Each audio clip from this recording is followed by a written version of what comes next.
Hello students, मैं S Chandrawat स्वागत करता हूं आप सभी का विनायक एजुकेशन ग्रुप के ऐप के ऊपर। प्यारे विद्यार्थियों, आपके सामने फिर से लेकर हाजिर हो चुका हूं 12th क्लास एजी केमिस्ट्री। और 12th क्लास एजी केमिस्ट्री के अंदर अपन चर्चा कर रहे हैं लेसन 1 मृदा खनिज चट्टानों का अपक्षय एवं मृदा निर्माण से संबंधित। मृदा के बारे में अपन चर्चा कर चुके हैं, खनिजों के बारे में चर्चा कर चुके हैं और चट्टानों के अपक्षय की जहाँ बात करते हैं तो चट्टानों का जो अपक्षय होता है इसके बारे में अपन चर्चा करें तो मैंने आपको बताया था कि चट्टानों का अपक्षय मुख्यतः 3 प्रकार से होता है और वो होता है भौतिक अपक्षय, रासायनिक अपक्षय, जैविक अपक्षय। इन तीनों के बारे में बहुत विस्तार से मैं आपको पढ़ा चुका हूँ। अब इन्हीं से संबंधित एक और टॉपिक को अपन आज लेकर चलते हैं बहुत अच्छी तरीके से, और वो होता है इन अपक्षय को प्रभावित करने वाला कारक, यानी कि भौतिक अपक्षय, रासायनिक अपक्षय, आपका जैविक अपक्षय। इन अपक्षय के प्रकारों को कौन कौन से कारक प्रभावित करते हैं इनके बारे में चर्चा अपन आज शुरू करेंगे। तो आज के सेशन की शुरुआत अपन करते हैं। कॉपी पेन लेकर आप लोग रेडी हो जाइए और नोट्स बनाने के लिए आप लोग बिल्कुल तैयार हो जाइए। शुरू करते हैं आज का सेशन। पहले विद्यार्थी टॉपिक है अपक्षय को प्रभावित करने वाले कारक। अब अपक्षय को प्रभावित करने वाले कारकों के अपन बात करें तो इन्हीं को अपन अपक्षय के अंदर भी पढ़ चुके हैं, तो इनके बारे में एक एक करके चर्चा करते हैं। सबसे पहले जलवायुवीय कारक की बात कर लेते हैं। तो देखो, जलवायु जो होती है ना, किसी भी क्षेत्र की जलवायु जो होती है वो उस जगह पर अपक्षय की गति को, अपक्षय की दर को प्रभावित करने वाला बहुत ही महत्वपूर्ण घटक होता है। यानी कि कोई भी स्थान पर, कोई भी क्षेत्र में कितना ज्यादा अपक्षय होगा ये निर्भर करता है उस जगह पर उपस्थित जलवायु पर। ठीक है, जैसे मैं बात करूं आप लोगों से यहाँ पर कि भौतिक अपक्षय जो होता है ये शुष्क दशाओं में होता है, यानी जहां पर नमी की मात्रा कम है, शुष्कता का वातावरण ज्यादा है, उन शुष्क जगहों पर आपके जो भौतिक अपक्षय की दर होगी वो तेज होती है। क्योंकि आप लोगों को पता है शुष्क दिशाओं में या शुष्क दशाओं के अंदर जहां पर शुष्क क्षेत्र होते हैं वहां पर हवा तेज चलेगी, और हवा तेज चलेगी तो आपको पता है तेज हवा जो होती है वो अपक्षय के लिए जिम्मेदार होती है। ठीक है, तो अपन ने यहाँ पर बात की है कि जो भौतिक दशाएं होती है, भौतिक दशाओं की बात करें अपन, यदि वो शुष्क है, जलवायु क्या है, शुष्क है, तो भौतिक अपक्षय जो होगा वो तेजी से होगा। क्यों होगा भाई? क्योंकि शुष्क दशाओं में हवा तेजी से चलती है, तापमान वहां पर ज्यादा होता है, तो तेजी से हवा चलने के कारण, तापमान ज्यादा होने के कारण चट्टानों का विघटन जो होगा वो बहुत अधिक मात्रा में होगा। तो बात यहाँ पर आ चुकी है, पहली बात अपन ने कर लिया जलवायु कारक के अंदर कि यह जो होता है ये अपक्षय के प्रकार व दर को प्रभावित करता है। यानी कि जो आपका जलवायु कारक होता है ये आपके अपक्षय के प्रकार को भी प्रभावित करेगा और अपक्षय की दर को भी प्रभावित करता है। बात करें अपन आगे की तरफ तो शुष्क दशाओं में भौतिक अपक्षय अधिक होगा, यानी कि शुष्क क्षेत्र है तो वहां पर भौतिक अपक्षय की दर तेज होगी। और बात करें अपन यहाँ पर ऐसा क्यों होता है, या फिर बात करें अपन कि भौतिक दशा शुष्क है तो वहां पर भौतिक अपक्षय ज्यादा होगा, तो इससे होगा क्या? तो इससे खनिजों का आकार घट जाएगा और उनका सतही क्षेत्रफल बढ़ जाता है। भाई जब अधिकांश मात्रा में अपक्षय होगा तो यहाँ पर बड़े बड़े जो चट्टान के, बड़ी बड़ी चट्टानें जो होती है वो टूटकर छोटे छोटे कणों में बदल जाएगी, तो उनका पृष्ठीय क्षेत्रफल, उनका सतही क्षेत्रफल क्या हो जाता है? बढ़ जाता है। आगे बात करते हैं अपन तो नमी की मात्रा बढ़ने पर रासायनिक अपक्षय की मात्रा बढ़ती है। मैंने आपको बताया था रासायनिक अपक्षय पढ़ाते समय, क्या बताया था मैंने आप लोगों को कि रासायनिक अपक्षय जो होता है वो नमी की उपस्थिति में ज्यादातर मात्रा में होगा, अधिकांश मात्रा में कहाँ होगा? नमी की उपस्थिति में होगा। यानी जिन क्षेत्रों में, जिन जगहों पर पानी की पर्याप्त मात्रा है, जहाँ पर नमी की पर्याप्त मात्रा है, आर्द्रता जहाँ पर पूरी तरह से उपलब्ध है, वहाँ पर रासायनिक अपक्षय की दर क्या होगी? तेज होगी। तो इस प्रकार से अपन बात कर रहे हैं कि जहां शुष्क क्षेत्र है, शुष्क क्षेत्र के अंदर भौतिक अपक्षय की दर तेज होती है और आर्द्र क्षेत्रों में या नमी वाले क्षेत्रों में रासायनिक अपक्षय की दर क्या होती है, तेज होती है। तो इस प्रकार से ये जो जलवायु कारक होते हैं, ये जलवायु कारक आपके अपक्षय की दर को प्रभावित करते हैं, साथ ही उसके प्रकार को भी प्रभावित करते हैं। बात करते हैं भौतिक गुणों के बारे में। तो देखो भौतिक गुणों के बारे में चर्चा अपन यहाँ पर करें तो खनिजों का आकार, यानी कि भौतिक गुण की क्या बात करें अपन, तो भौतिक गुण मेनली होते क्या है, तो देखो खनिजों का आकार है, कठोरता है, सीमेंटीकरण है, ये सभी जो गुण है ना, ये सभी गुण अपक्षय को प्रभावित करते हैं। आकार को आप लोग जानते हैं कि खनिजों का संगठन जो होता है, उसका जो संरचना होती है प्रत्येक अणु की, वो कितनी बड़ी है, एक तो वो चीज है। इसके अलावा बात करते हैं कठोरता, यानी वो खनिज कितना ज्यादा कठोर है, इससे भी अपक्षय की तरफ प्रभावित होगी। एक होता है सीमेंटीकरण। सीमेंटीकरण का मतलब होता है देखो कि एक खनिज दूसरे खनिज से कितना मजबूती से जुड़ा हुआ है, एक खनिज दूसरे खनिज से कितना मजबूती से जुड़ा हुआ है, वो गुण होता है उसका सीमेंटीकरण का गुण। तो ये जो गुण है ना, खनिजों के आकार है, खनिजों का जो संगठन होता है, इसके अलावा बात करें अपन कठोरता होती है, सीमेंटीकरण होता है, ये गुण भी अपक्षय को प्रभावित करते हैं। अब पूछेंगे कि सर कैसे करते हैं, तो देखो ध्यान से, महीन आकार के खनिजों का अपक्षय मोटे खनिजों की अपेक्षा अधिक होता है, यानी कि जिन खनिजों के कणों का आकार बारीक है, जिन खनिजों के कणों को आकार महीन है, उनका अपक्षय तेजी से होगा, ज्यादा मात्रा में होगा, और जिन खनिजों के कणों का आकार, जिन खनिजों के कणों का आकार मोटा है, उनका अपक्षय धीमी गति से होगा। तो ये बात आप लोग ध्यान रखेंगे कि खनिजों के जो कण होते हैं उनका आकार अपक्षय को प्रभावित करेगा, यानी महीन आकार के खनिज हैं तो अपक्षय आसानी से हो जाता है, और यदि मोटे आकार के खनिज है तो अपक्षय आसानी से नहीं हो पाएगा। आगे बात करते हैं तो एक कठोर खनिज जैसे कि क्वार्ट्जाइट होता है, ये कठोर खनिज होने के कारण इसका भौतिक अपक्षय बहुत ही धीमी गति से होता है। कैसे होता है प्यारे विद्यार्थियों, बिल्कुल धीमी गति से इसका अपक्षय यहाँ पर होगा।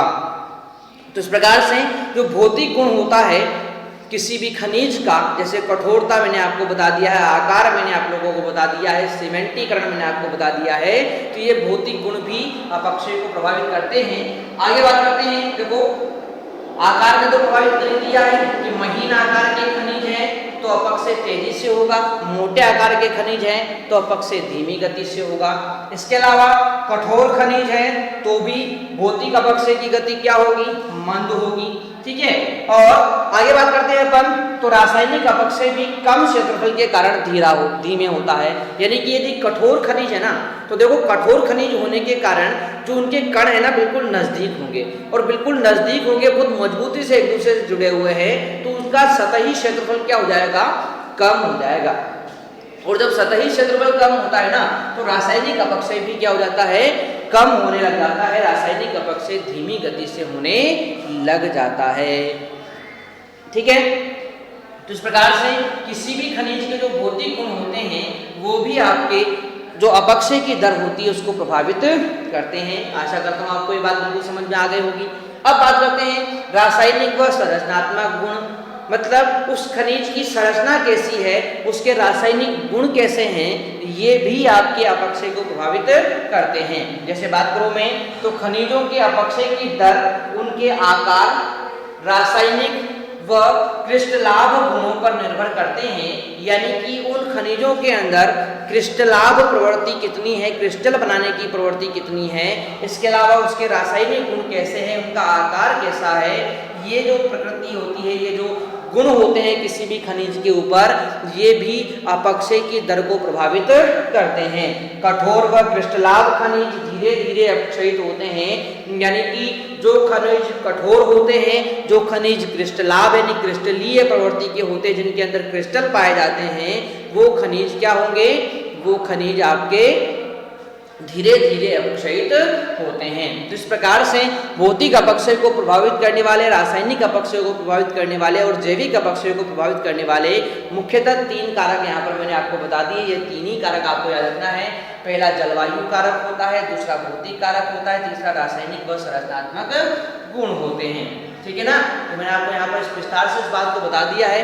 आशा करता हूँ सभी प्यारे विद्यार्थियों को ये जो बात यहाँ पर बताई गई है वो बिल्कुल यहाँ पर समझ में आ गई होगी। ठीक है, ये था अपक्षय को प्रभावित करने वाले कारक। अगले टॉपिक की बात करें तो मृदा निर्माण के बारे में अपन चर्चा करने वाले हैं, यानी कि इस पार्ट का नेक्स्ट टॉपिक है जो बहुत ही महत्वपूर्ण टॉपिक है और वो है आपका मृदा निर्माण। यानी मृदा का निर्माण कैसे होता है वास्तव में, इसके बारे में अपन कुछ चर्चा करते हैं। यानी अभी तक अपन ने मृदा को पढ़ लिया है, खनिज को पढ़ लिया है, चट्टानों के अपक्षय को पढ़ लिया है। अब वास्तव में मृदा बनती कैसे है इसके निर्माण के बारे में चर्चा करें तो देखो, चट्टानों का भौतिक, रासायनिक, जैविक शक्तियों द्वारा मृदा रूप में बदलना ही मृदा उत्पत्ति कहलाता है। यानी कि जो चट्टानें हैं जिन्हें आप लोग पैतृक पदार्थ बोलते हैं, मृदा निर्माण के लिए जो पैतृक पदार्थ होते हैं वो होती कौन है, वास्तव में चट्टानें होती है। और इन चट्टानों के ऊपर भौतिक, रासायनिक व जैविक शक्तियां कार्य करती है। यानी कि इन चट्टानों के ऊपर भौतिक शक्तियां कार्य करेगी, जैविक शक्तियां कार्य करेगी, रासायनिक शक्तियां यहाँ पर क्या करेगी, कार्य करेगी। और इन शक्तियों के प्रभाव में आकर वो जो चट्टानें होती है ना वो धीरे धीरे टूटने लग जाती है और टूटकर मृदा में बदल जाती है। इसी प्रक्रिया को क्या बोलते हैं, मृदा की उत्पत्ति कहते हैं। तो पूछा जाए कि मृदा की उत्पत्ति होती क्या है तो क्या बताएंगे प्यारे विद्यार्थियों, आप लोग बताएंगे कि चट्टानों का भौतिक, रासायनिक व जैविक शक्तियों द्वारा मृदा रूप में बदलना मृदा की उत्पत्ति कहलाता है। ठीक है, अब आगे हम बात करें तो आपको पता होना चाहिए कि जिन चट्टानों से पृथ्वी की भूपरपटी बनी होती है, भाई आप लोगों को पता होना चाहिए पृथ्वी की जो सबसे ऊपरी सतह होती है ना, उस पृथ्वी की ऊपरी सतह पर क्या पाई जाती है, मुख्यतः चट्टानें पाई जाती है। और ध्यान रखें पृथ्वी की ऊपरी सतह को अपन भूपरपटी कहते हैं। क्या बोलते हैं इसको, भूपरपटी अपन कहते हैं। तो पृथ्वी की जो ऊपरी सतह है जिसे अपन भूपरपटी कह रहे हैं, ये भूपरपटी की अपन बात करें तो देखो, पृथ्वी की भूपरपटी जिन चट्टानों से बनी होती है वो वायुमंडल की क्रिया द्वारा टूटने लग जाती है। यानी कि जब उस पर वायुमंडल की क्रिया होती है तो वो क्या हो जाती है, टूटने लग जाती है। और जब ये टूटती है ना चट्टानें, जब ये वायुमंडल के प्रभाव के कारण क्या होती है, टूटती है, तो इनके टूटने से कुछ असंगठित पैतृक पदार्थ बनते हैं। इनके टूटने से असंगठित पैतृक पदार्थ बनते हैं और इन असंगठित पैतृक पदार्थों को अपन क्या बोलते हैं, रिगोलिथ कहते हैं। ये भी एग्जाम में पूछा जा सकता है भाई कि रिगोलिथ क्या होता है।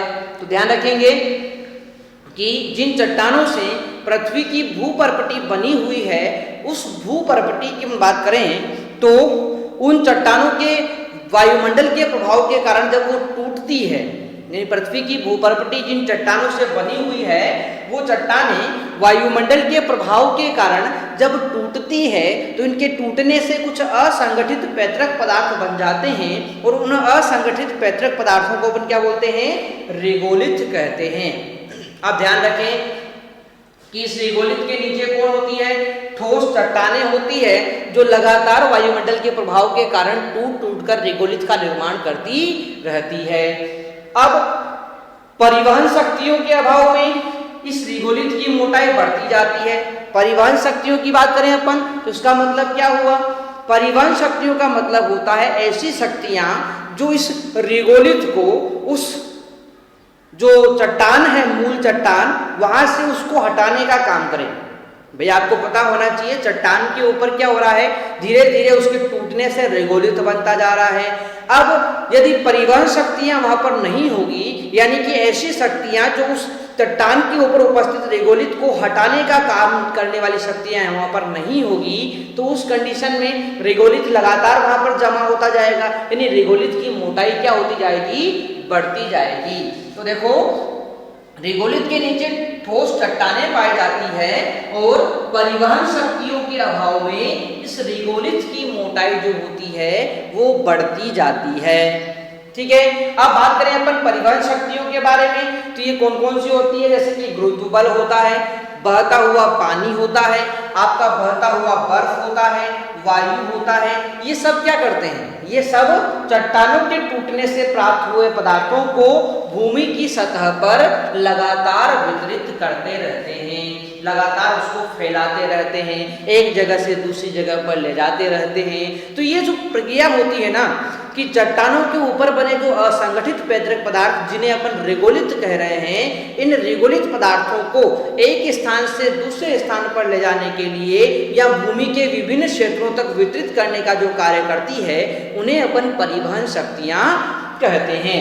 ठीक है, और परिवहन शक्तियों मैंने आपको बता ही दिया है, गुरुत्व बल आता है, आपका बहता पानी आता है, बहता बर्फ आता है, इसके अलावा वायु आती है और भी बहुत सारी शक्तियां यहाँ पर होती है।